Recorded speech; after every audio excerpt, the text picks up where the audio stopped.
Olá, boa noite a todos. Chegamos em mais um momento em que aqui podemos nos reunir.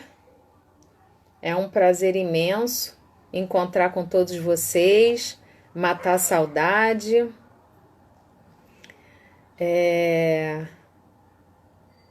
Estamos aqui hoje reunidos para mais um estudo. A nossa palestra de hoje vai ser com o Éder Andrade, né? Ele vai dar continuidade à primeira palestra que ele fez, a parte um, que era falando sobre a depressão. O tema é uma visão espírita sobre as causas da depressão, que é uma questão que vem assolando, né, a humanidade nos últimos tempos. E hoje nós estamos aqui para ouvi-lo mais um pouco sobre esse assunto que interessa muito a gente. Então vamos lá, deixa eu chamar aqui o Edinho para ver se ele já está pronto para entrar.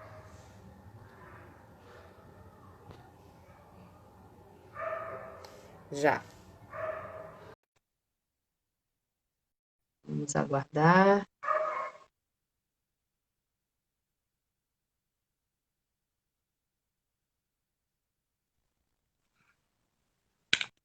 Oi, Oi, Edinho. tudo bem? Tudo bem? Tudo. Só precisa dar uma Ah, centralizada porque está aparecendo mais lá para cima, não está quase aparecendo seu rosto. Abaixa um pouquinho mais. Isso, melhorou? agora melhorou. E aí, Melhorou bastante. agora? Melhorou? Agora tá ótimo. Perfeito. Boa noite, tudo bem, Edinho? Ah, tudo bem. Tudo certinho? Como estão as coisas? Tudo tranquilo por aí? Pronto para o nosso papo de hoje? É, vamos ver. Já fiz aqui a apresentação do tema de hoje. Vamos agora, para a gente poder iniciar a palestra, né? As reflexões dessa noite.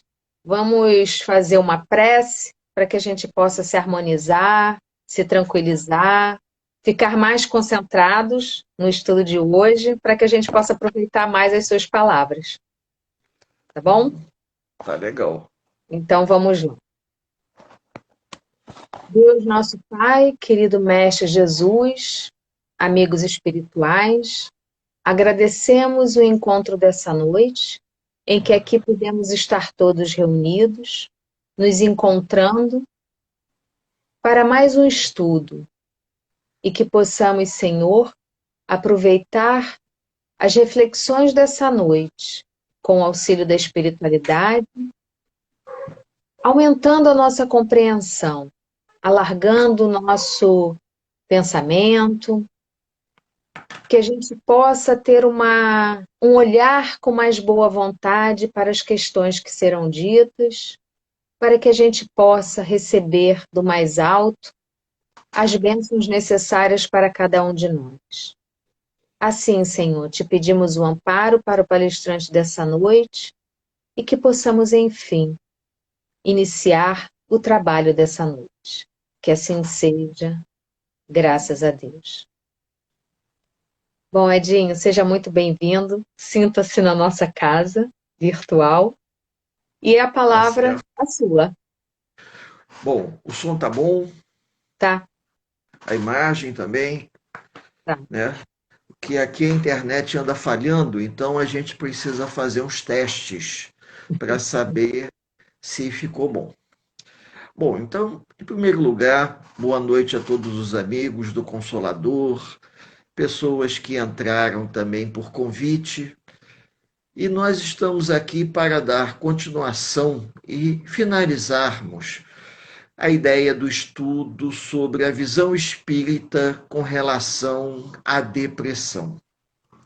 No nosso primeiro encontro, nós fizemos uma visão geral a respeito de como a doutrina espírita ela vê a depressão. Nesse intervalo de tempo, nós procuramos analisar e tentar encontrar informações doutrinárias que pudessem dar um respaldo maior, até para que a gente possa saber como lidar com a questão da depressão. Porque o fato de nós interpretarmos a depressão sob a ótica espírita, isso é uma coisa. Agora, se faz necessário saber como que nós vamos lidar. Então, inicialmente, nós fizemos uma espécie de identificação. Identificamos que a depressão ela pode ter como base uma tristeza prolongada. Tristeza é essa que pode durar 2, 3 semanas ou mais. Uma dificuldade muito grande da pessoa superar as seus pensamentos negativos. Porém, sabemos perfeitamente que reside no espírito toda a bagagem que nos leva a um quadro de depressão. Porém, a depressão, ela já é um processo de cura, ela já é um processo de reparação. Porque se nós não tivéssemos um sentimento de culpa, nós, em momento algum, poderíamos estar vivendo um quadro de depressão.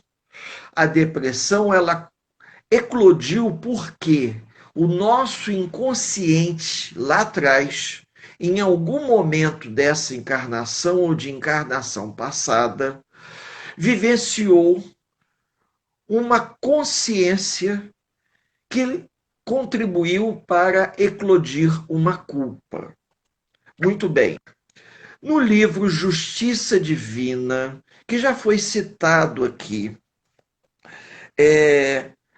nós tivemos a oportunidade de pegar um capítulo para poder explicar aos amigos com relação à grande dificuldade de exercitar o auto-perdão. Porém, combinando essa página com o livro Pensamento e Vida de Emmanuel, capítulo 22, que trata exatamente sobre culpa, a gente começa a encontrar uma diretriz que vai nos ajudar a refletir. Chico Xavier, em todo o seu trabalho doutrinário, por intermédio das psicografias que Emmanuel dava, ele não chegou a falar sobre depressão, mas ele falou em predisposições mórbidas da alma. E é exatamente aí que reside a questão da depressão. No livro Pensamento e Vida, quando Emmanuel fala a respeito do sentimento de culpa que eclode no nosso inconsciente e que nos leva a nos movimentarmos, sairmos da zona de conforto para tentar encontrar uma saída para esse desconforto, esse estranhamento que nós somos portadores, isso já representa o primeiro grande passo. Em outras palavras, nós estamos em processo de cura ou em processo de convalescência. Mas por quê? O desconforto é a tomada de consciência do erro cometido, porque se nós não tivéssemos tomado consciência, nós não teríamos desconforto algum. Iríamos tocando a nossa vida da melhor forma possível. Em alguns aspectos, reincidindo nos erros já cometidos. Infelizmente, a cultura, ela acaba endossando os maus hábitos dos jovens e releva coisas que não deveriam ser relevadas em termos de comportamento humano. Então a gente observa, quando estudamos em algumas obras, que espíritos dão depoimentos de que eles sabiam que estavam fazendo coisas erradas. Eles só não tinham a dimensão do erro deles.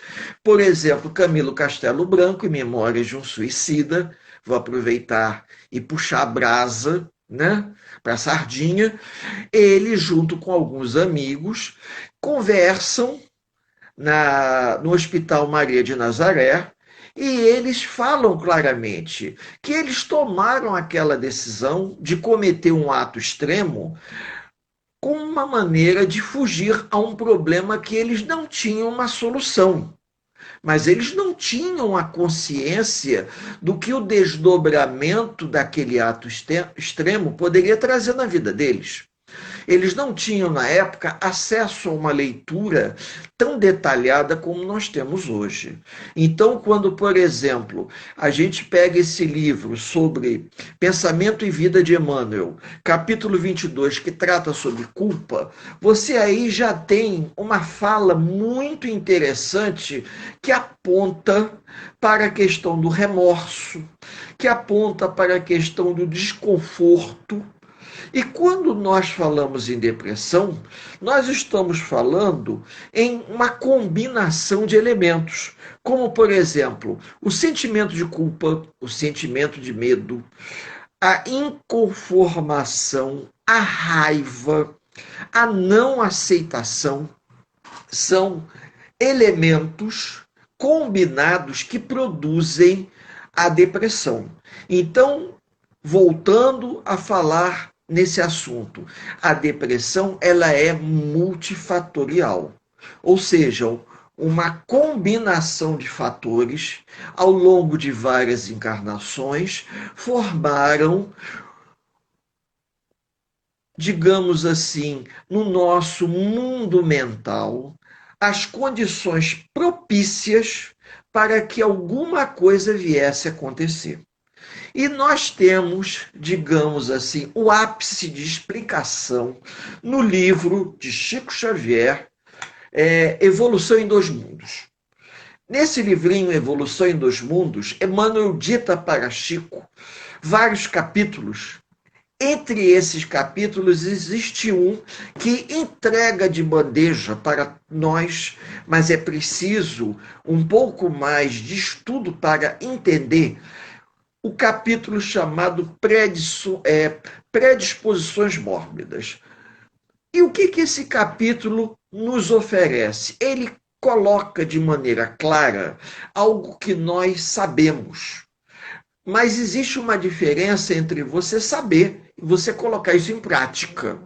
Porque há muitas coisas que nós desconfiamos, mas infelizmente nós não vivenciamos.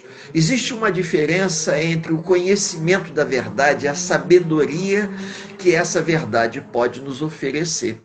Me faz lembrar minha professora de ciências quando ela dizia assim: olha a diferença entre o conhecimento e a sabedoria. No conhecimento, olha, tomate é uma fruta.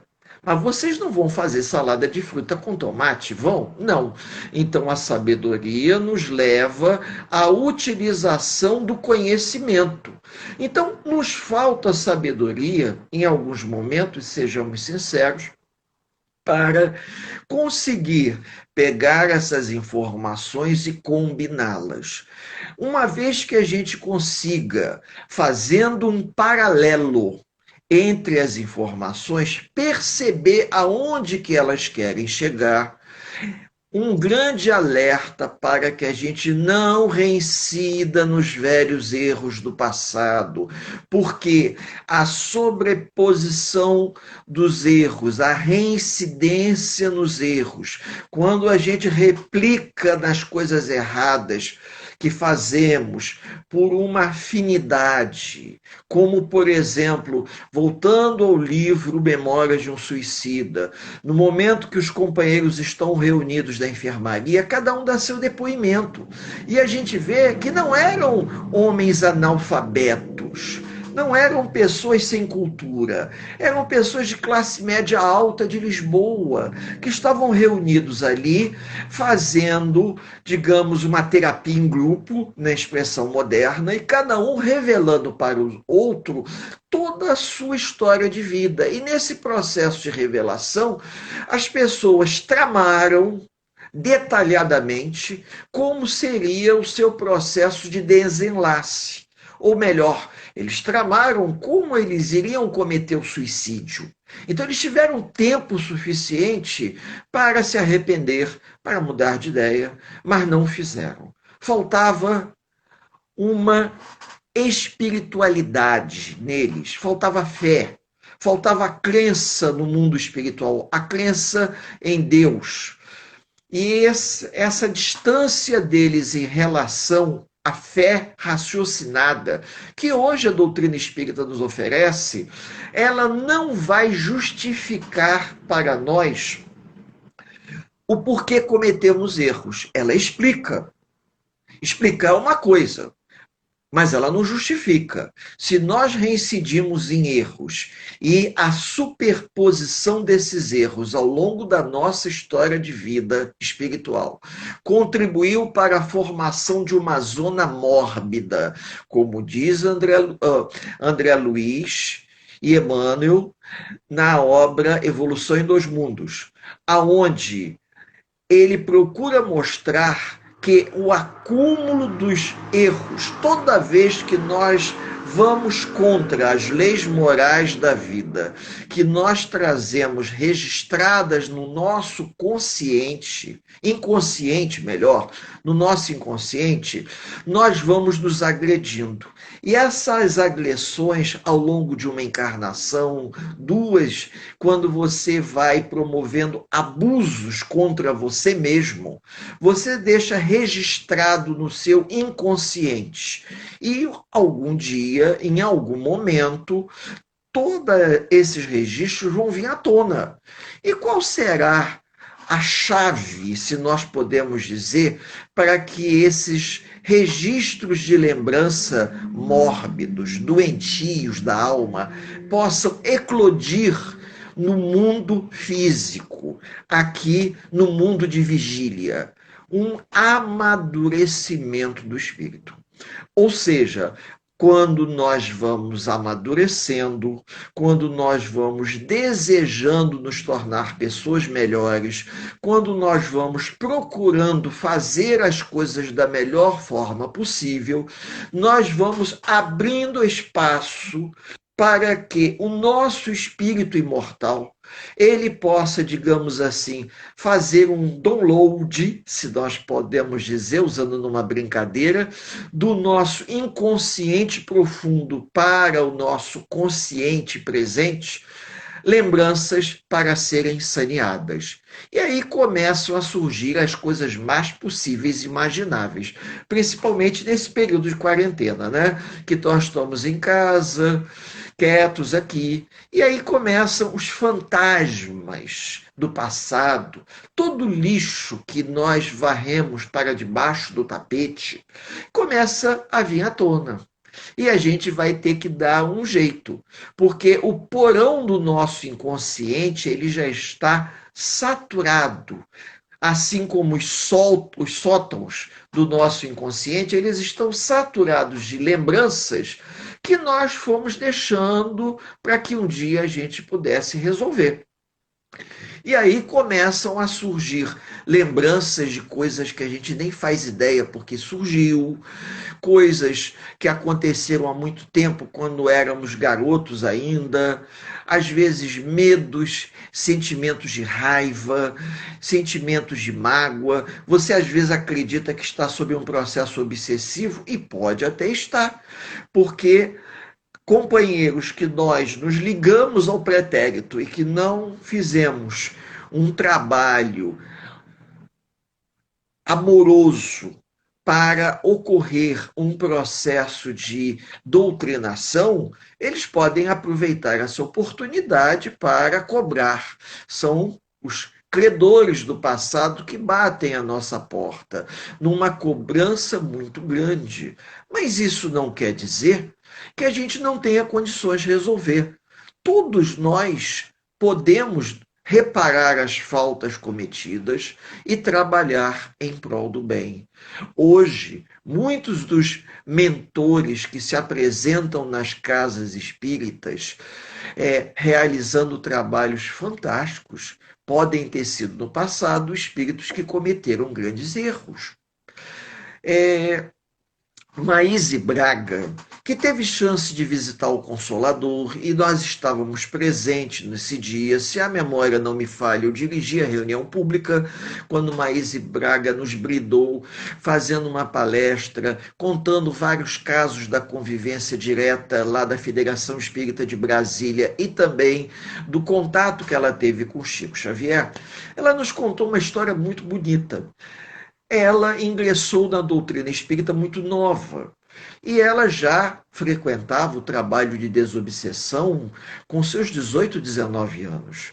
E ela, um dia, estava na mesa mediúnica quando ela teve a oportunidade de ver um espírito em sofrimento, pedindo água, pedindo água. E ela, em prece, junto com os outros trabalhadores, oraram e viram um espírito elevado, de luz, que se postou na frente daquele sofredor e estendeu as mãos, e das mãos irradiaram uma luz azulada que envolveram aquele espírito, e aquele espírito encontrou uma paz, um alívio. Era uma mulher egípcia, que havia desencarnado há 200 ou 300 anos atrás por suicídio. E essa mulher, ela havia matado os filhos e botado fogo no próprio corpo. E ela pedia água pela sede que ela sentia do calor do fogo que ainda ela havia pegar no seu próprio corpo. E a Maíse ficou extremamente sensibilizada pela atitude da entidade veneranda que estendeu a mão sobre aquele sofredor e ofereceu um momento de paz. E ela nos conta que ainda em transe mediúnico, após o espírito em sofrimento ser encaminhado, ela se desdobrou, porque ela disse que tem mediunidade de desdobramento e tem a consciência disso, que é o mais interessante, e que ela se aproximou da entidade que ainda estava presente no ambiente, porque a reunião não havia acabado, e ela falou para a entidade: eu estou tão impressionada com o seu gesto de amor e caridade, que eu não tenho palavras. Eu vim até aqui para lhe agradecer essa atitude em prol a essa pessoa que sofre. E Maíse nos conta que a entidade sorriu para ela e estendeu as mãos em direção a Maíse, num gesto muito simples. E a Maíse notou uma coisa que marcou ela muito. Nos pulsos da entidade haviam 2 cortes em cada um, da onde radiava aquela luz azulada que envolveu aquele espírito em sofrimento. Naquele momento, Maíse Braga percebeu que aquela entidade que estava ali ajudando aquela mulher em sofrimento havia sido, em uma encarnação passada muito distante, um antigo suicida. Eu achei isso muito bonito e achei que valia a pena compartilhar com os amigos, porque o sofrimento de hoje, ele pode nos ajudar amanhã. Pode nos ajudar porque tudo aquilo que se passa em nossas vidas pode ser transformado em aprendizagem. Quando André Luiz ele nos fala nessa passagem do livro Evolução em Dois Mundos sobre predisposições mórbidas, ele procura mostrar a gente que tudo aquilo que numa encarnação não tivemos chance de resolver, isso vai ser transferido para a encarnação subsequente, aonde teremos a oportunidade de, uma vez tendo acesso, a gente vai trabalhar. Por quê? Vejam, nós estamos em pleno 2020. Daqui a 6 anos nós teremos um século em que Dona Ivone Pereira recebeu de Camilo Castelo Branco o livro Memórias de um Suicida. Se nós formos voltar no tempo, o início do século XX, 1910, 1920, para cá, nós temos um grande manancial de obras doutrinárias que nos ajudam a entender coisas que antes nós não tínhamos como entender. Grandes psiquiatras surgiram na Europa no período entre guerras, período pós-guerra, que fizeram um trabalho fantástico em tentar revelar ao homem tudo aquilo que ele traz com ele e muitas das vezes não consegue identificar de uma forma clara, lúcida. Mas ele pode trabalhar isso através de uma terapia, através de um trabalho psiquiátrico, porque há necessidade da combinação da terapia com a psiquiatria em alguns casos. O remédio, ele é necessário para que a pessoa possa abrandar os efeitos da depressão no corpo físico e que a pessoa possa continuar sua vida da melhor forma possível. Nós não somos contra o remédio. Nós não somos médicos, somos professor de história, de escola pública e que há algum tempo a gente vem estudando para poder entender melhor todos os meandros que envolvem você combinar o trabalho na casa espírita, frequentar as reuniões, tomar passe, água fluidificada e, acima de tudo, estudar. Porque uma das coisas que a gente vem observando é que as pessoas chegam à casa espírita, mas elas são muito resistentes a qualquer tipo de tratamento que a gente proponha. O indivíduo quer, de uma forma mágica, que de uma hora para outra toda aquela carga de problemas que ela é portadora, aquele desconforto que ela é portador, se resolva, sem que ela faça nenhum sacrifício. Sejamos sinceros. O ser humano, de uns tempos para cá, ele resolveu terceirizar certas questões na vida. E nós não podemos terceirizar o nosso processo de cura. A responsabilidade da nossa cura é nossa. Se nós nos comprometemos em várias encarnações em vidas passadas, nós que teremos que fazer um trabalho de esclarecimento no corpo físico, nessa atual encarnação ou numa encarnação futura, para que a gente possa ir desfazendo todas essas questões que nós, infelizmente, construímos. Nós temos que desconstruir todo esse lado mórbido, resultado, infelizmente, de escolhas equivocadas. Por que eu digo isso? Porque as pessoas terceirizam o trabalho e depois, se não der certo, a culpa é do outro, né? Porque, eu não melhorei, então o culpado é você. Porque nós temos uma forte tendência a transferir para o outro a responsabilidade. O pai e a mãe mandam a criança para a escola, para a criança receber instrução. Educação ela recebe em casa.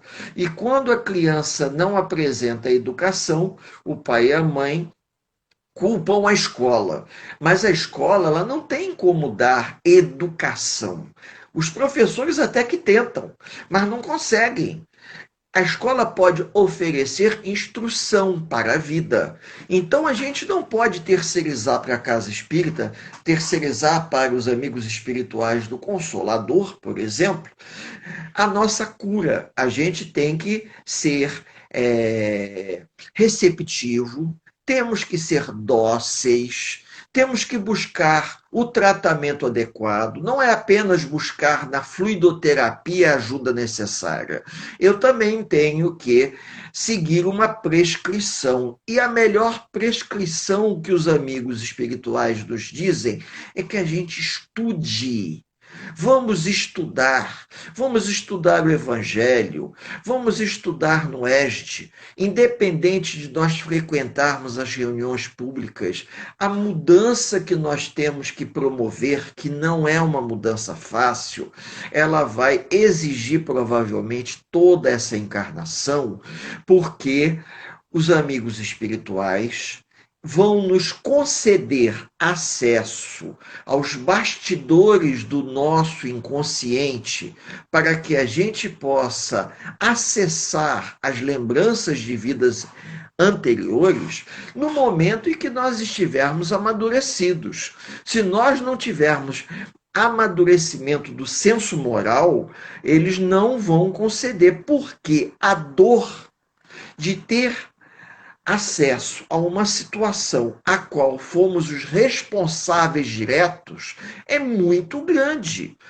Haja vista, por exemplo, voltando ao livro Memórias de um Suicida, que foi um dos maiores, ou se não, o maior tratado mediúnico feito no século passado. Por isso que eu estou citando essa obra, aonde os espíritos que se encontravam no Hospital Maria de Nazaré não podiam acessar o que estava acontecendo na Terra, mas a teimosia foi tão grande que os benfeitores acharam por bem utilizar um caso como exemplo e permitiram que esse companheiro retornasse à Terra acompanhado dos lanceiros e assessores e que o restante assistisse numa espécie de telão do mundo de hoje, né? Uma projeção holográfica do que acontecia. Infelizmente, se nós trazemos um desconforto, esse desconforto ele foi construído, a palavra é essa, construído pelas nossas infelizes escolhas. E se de repente, ao emergir do fundo do nosso inconsciente, ele nos traz esse desconforto tão grande, a gente precisa parar e fazer uma autoanálise. O que eu posso ter feito em vidas anteriores para hoje eu ter uma depressão leve, mediana ou suave, né? Leve, mediana ou pesada, melhor. Porque nós temos pessoas que têm uma depressão pesada, que elas só vão conseguir se tratar com medicação e tratamento terapêutico. Já uma depressão leve, tá, suave, o indivíduo até tem condições de se tratar com terapia, frequentando a casa espírita, lendo. Por que lendo? Porque à medida que a gente vai lendo, nós vamos internalizando conhecimento. E esse conhecimento ele pode mudar a maneira com que nós enxergamos as nossas questões. Se André Luiz diz claramente nessa passagem de predisposições mórbidas que nós temos que, num determinado momento, fazer um saneamento das lembranças, elas vão vir à tona. Isso me faz lembrar quando a gente, por exemplo, coloca coisas para cozinhar. E à medida que elas vão cozinhando, elas vão subindo. Elas não sobem de uma tacada só. Elas sobem aos poucos. Principalmente quando a gente vai cozinhar nhoque, né? As donas de casa aí sabem que colocam o nhoque na água para cozinhar e à medida que ele está cozido, ele flutua e você vai retirando com a escumadeira. André Luiz, ele dá o exemplo de uma piscina aonde no fundo da piscina existe um lodo. Quando a gente se dispõe a fazer uma higienização no nosso mundo mental, nós vamos agitando essa água dessa piscina e esse lodo vai se desgrudando. Ele se desgruda aos poucos. E à medida que ele vai se desgrudando, nós vamos passando a peneira. Então imaginem, por exemplo, que se eu desejo fazer um processo de saneamento, ele não se dará de uma hora para outra. E quanto mais informações positivas a gente buscar numa leitura evangélica, se eu posso dizer assim, fazendo um processo de autoevangelização, eu vou entendendo que esse passo a passo de melhora, ele não faz se dar de hoje para amanhã. Eu estou começando nessa encarnação e talvez só termine daqui a 2. Ninguém que se comprometeu ao longo de 2 ou 3 encarnações, repetindo erros, replicando atitudes equivocadas, porque a sociedade acaba relevando, deixando para lá, passando a mão na cabeça do indivíduo. Aí hoje a gente começa a despertar. É um despertar da nossa consciência para uma nova era. O homem velho tem que ficar para trás. Como é que eu vou conseguir consertar isso? O exercício do perdão, ele é importante? Sim. O perdão, o auto-perdão. Quando no livro Justiça Divina, vejam bem, Chico Xavier recebe as informações a respeito do processo de que eu posso até ter sido perdoado pelo irmão a quem eu ofendi. Que isso é muito comum. Às vezes a gente observa que aqueles espíritos a quem nós ofendemos ou a quem prejudicamos amadureceram mais rápido que a gente. Então eles nos perdoam e seguem a vida deles. Mas será que nós conseguimos nos perdoar? Será que nós conseguimos hoje, que estamos fazendo uma autoanálise, conseguimos estabelecer um auto-perdão para nós mesmos? No livro Justiça Divina, ele deixa claro isso. Eu posso ter sido perdoado, mas eu não estou me sentindo limpo. Limpo diante da minha própria consciência. E é exatamente o que acontece com relação à depressão. A depressão, ela procura nos sinalizar, que eu acho que essa é a parte mais interessante, que alguma coisa está errada e que a gente tem que fazer algo. Quando a culpa bate a nossa consciência, em algum momento da nossa caminhada evolutiva, em que deixamos de reincidir nos erros do passado e começamos a nortear a nossa bússola do bom senso em busca de um mundo melhor, a culpa, ela funcionou como um sinal de alerta, nos chamando a atenção que algo nós precisávamos mudar. Um start invisível se deu na nossa consciência e, a partir desse momento, começamos a perceber que algo nos leva a buscar uma melhora, uma reforma íntima. E ao longo dessa empreitada, muitos dissabores vão se dar. Porque quando nós descermos aos porões do nosso inconsciente e começarmos a abrir aqueles baús de lembranças mal resolvidas, muita coisa fétida, muitas lembranças desagradáveis vão vir à tona. Mas eu vou precisar fazer esse balanço de lembranças, de sentimentos principalmente, aonde eu vou ter que me contextualizar numa nova era. E nesse processo de me contextualizar numa nova era, eu não sei se os amigos estão entendendo onde eu quero chegar, eu vou buscar uma literatura que me ajude. Eu preciso buscar uma literatura que me ajude. Sozinho eu não vou ser capaz, porque eu quero estar em paz com a minha consciência. Apesar dos erros cometidos, apesar das reincidências em situações que eu sou muito suscetível a um arrastamento, eu quero tentar estar em paz comigo mesmo. Porque, da mesma forma que ocorreu um start na minha consciência de que eu deveria fazer alguma coisa, tudo me leva a crer que foi a minha consciência que me chamou a atenção para esse processo de cura. E será a minha própria consciência que vai me chamar a atenção quando eu estiver em paz comigo mesmo.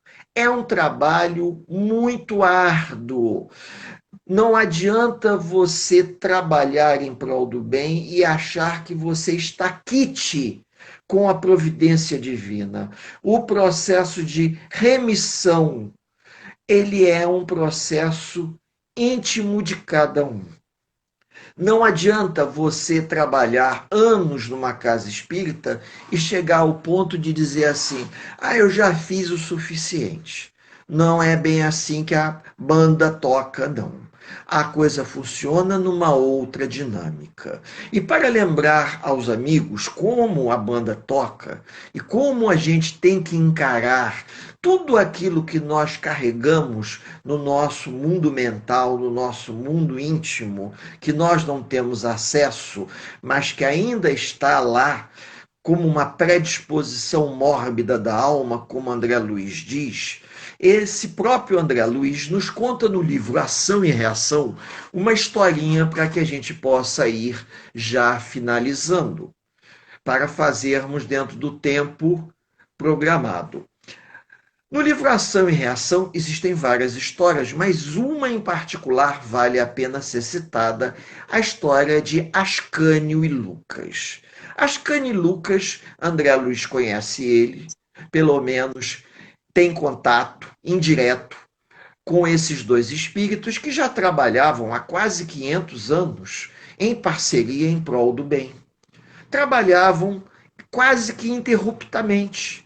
E num determinado momento, eles, vejam que pretensão pueril, se acharam em condições de serem promovidos, como se a evolução espiritual ela se desse na promoção da humanidade, ou seja, por tempo de serviço. O indivíduo tem tempo de serviço, então ele vai ser promovido automaticamente, que nem no setor público.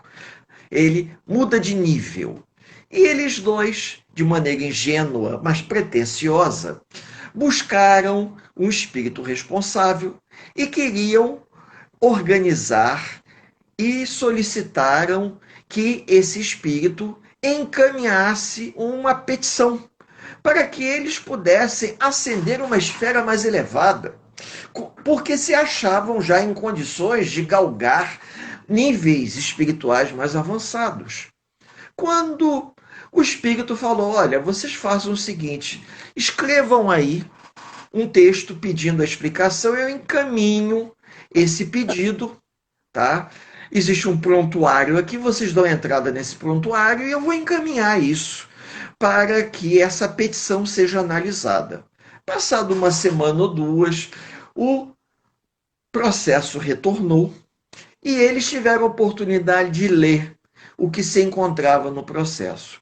O processo sugeria que eles entrassem em contato com o departamento para poder acessar a última encarnação na Terra, antes dos 500 anos de trabalho em prol do bem. E eles se surpreenderam quando descobriram que ambos haviam encarnado na França, em pleno século XV, 1400 e alguma coisa, segunda fase da Guerra dos 100 Anos, entre a França e a Inglaterra, quando ambos cometeram vários desatinos, entre eles arremessar pessoas do alto de uma fortaleza, levando ao desencarne dessas pessoas. Quando ambos observaram uma falta antiga que se encontrava nos escaninhos do inconsciente, na prateleira, podemos dizer assim, aguardando a oportunidade do amadurecimento deles, para que eles pudessem aceitar a prova de maneira mais dócil, e foi oferecida. Eles agradeceram, tomaram ciência do processo, dizendo assim de uma forma humana, e de próprio punho, provavelmente, solicitaram da espiritualidade que eles reencarnassem, de forma que levassem a desencarnar em acidentes idênticos como eles cometeram as pessoas por queda. E na época a aviação civil estava se desenvolvendo muito por conta das guerras mundiais e ambos vão reencarnar no setor da aviação, para que pudessem alavancar a evolução tecnológica da aviação, sendo um dos muitos que desencarnaram nos acidentes aéreos. Então, quando a gente se depara com isso, vejam, o desconforto que nós carregamos, que a medicina moderna diz que é culpa, pode estar atrelado a uma lembrança de tamanha natureza. E eu sou muito sincero aos amigos. Na atual conjuntura, eu não faço muita questão de saber o que foi. Eu gostaria realmente de poder encontrar ferramentas para poder tratar disso.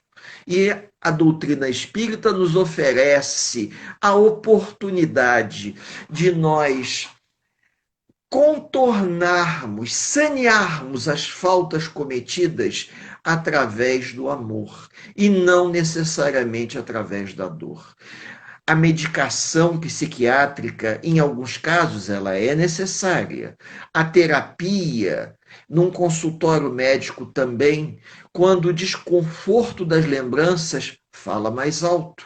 Mas podemos conjugar isso com o trabalho em prol do bem, a reforma íntima, as palestras espíritas, o passe, a água fluidificada, o trabalho da fluidoterapia para levantar a nossa imunidade diante de uma fase tão difícil.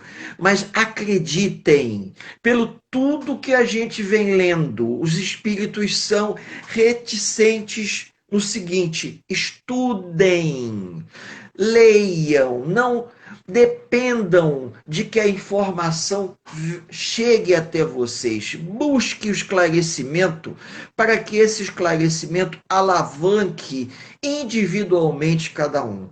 Porque às vezes o indivíduo, ele tem uma predisposição, mas ele espera, infelizmente, como a grande maioria das pessoas, que o milagre aconteça. Muitas casas espíritas, assim como a nossa, o Consolador, possuem uma frase atribuída a André Luiz: quando o trabalhador está pronto, o trabalho aparece. Eu li essa frase várias vezes e de uns anos para cá eu percebi onde André Luiz tenta chegar. Quando o trabalhador está pronto, o trabalhador, ele tem dois caminhos. Ou ele se dispõe a estar pronto, tá? Para que o trabalho apareça, porque se ele ficar sentado aguardando que ele se ocorra um processo de capacitação natural, provavelmente nessa encarnação isso não vai acontecer. Eu posso buscar a capacitação através do estudo, da leitura, de todo um processo de envolvimento, na esperança que uma vez eu me capacitando, uma vez eu procurando estudar, procurando me melhorar, procurando promover a reforma íntima, o trabalho venha ao meu encontro e eu possa abreviar o tempo de sofrimento, de reparação de faltas que eu cometi e que muitas das vezes só podem ser resolvidas aqui na Terra. O compromisso que aqui foi contraído, aqui terá que ser saudado.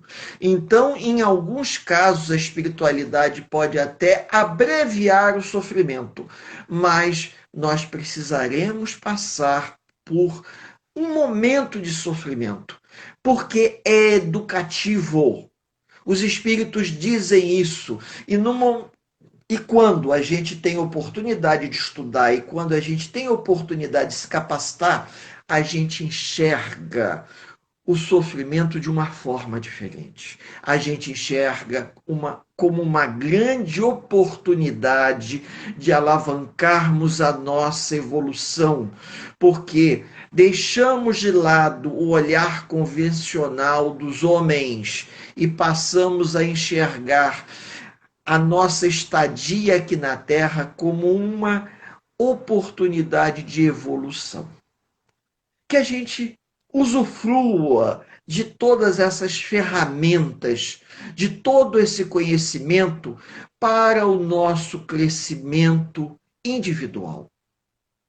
Lembrando que, da mesma forma que a nossa que o nosso desculpe, agora me enrolei. Da mesma forma que o nosso inconsciente, tá? Ele sinaliza pelo sentimento de culpa, de que alguma coisa nós temos que fazer para nos melhorarmos, esse mesmo sentimento, um dia, ele vai nos quitar, ele vai nos remir. A gente vê isso no livro Céu e Inferno, quando o espírito apresenta uma sensação de alívio muito grande por ter completado a sua missão aqui na Terra. Desejo a todos uma noite de paz e uma noite de luz. Que Jesus nos abençoe por hoje, agora e por todo sempre. Anushka, a palavra é sua. Edinho, muito obrigada. As reflexões realmente foram muito importantes. Me veio à mente muito a fala de Jesus, né, que é o vai, não peques mais, né? Então a gente busca a nossa melhora, mas a gente precisa, através do esforço e do aprendizado, conquistar essa melhora, né?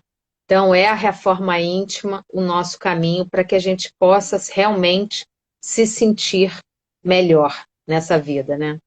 Então, eu agradeço muito as suas reflexões na noite de hoje. Obrigado por esse estudo maravilhoso. Espero que ele possa ter tocado o coração de todos que estiveram aqui e que, como sempre, a gente espera que sirva como uma sementinha de luz no coração de cada um, né? Então, para que a gente possa encerrar a nossa noite de hoje, vamos para uma prece de encerramento. Pai amado, querido Mestre Jesus, amigos espirituais, agradecemos o amparo na noite de hoje. Agradecemos por mais uma vez estarmos aqui reunidos, podendo usufruir dessas boas energias, desse amparo, desse amor que derramas sobre nós. Pedimos assim, Senhor, que assim como pudemos receber todas as benesses na noite de hoje, que também toda essa luz seja duplicada e distribuída por aí afora. Que o nosso planeta se sinta cada dia mais um pouco melhorado e que possa amparar a todos aqueles que ainda têm sede e fome, principalmente de conhecimento, para que eles possam ter um pouco mais de conforto. Obrigada, Senhor, por toda essa oportunidade oferecida a cada um de nós. Que assim seja, graças a Deus. Graças a Deus. Boa noite a todos. Nos encontramos aqui na semana que vem. Edinho, muito obrigada. Até mais para frente, que com certeza estaremos aqui novamente fazendo os estudos e você trazendo com todo carinho e com todo esse conhecimento para nós. Muito obrigada. E boa noite a todos. Tchau.